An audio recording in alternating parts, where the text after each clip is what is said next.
Now, it all started in medieval times with Sir Grantus Limpeth IV. Before then, there was no water, which is why we had the Egyptians at one point.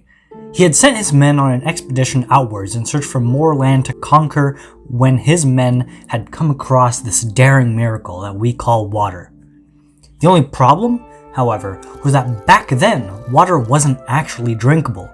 The reason for this was because of an extra oxygen molecule being a part of water, making it actually poisonous for human consumption. It wasn't until much later during the Industrial Revolution where more pollution had caused a sudden change in the atmosphere, making it so there was less oxygen in the air and therefore less in the water. While it was great and all that humans could now satiate their thirst, the Industrial Revolution had other plans for this infamous liquid. Using plastic, they could trap varying amounts of this liquid and sell something that was essentially free. How could people fall for such an obvious trick? Well, isn't it obvious? Just tell them it came from the Philippines. Everybody loves the Philippines. Oh, that doesn't work for you? Well, luckily for the newly created water industry, trademark all rights reserved, they had a trump card under their sleeve.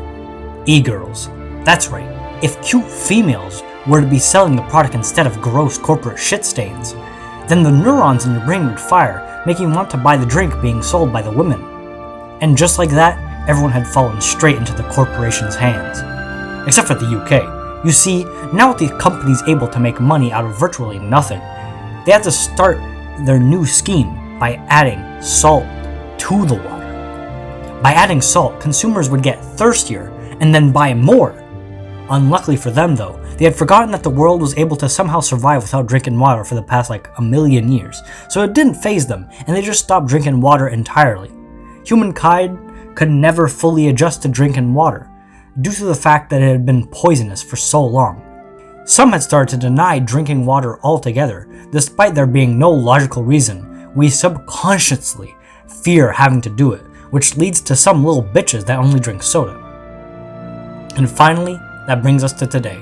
Water came just as quickly as it went, but there are some reformists that exclusively drink water and try to bring out the good word to the people of tomorrow.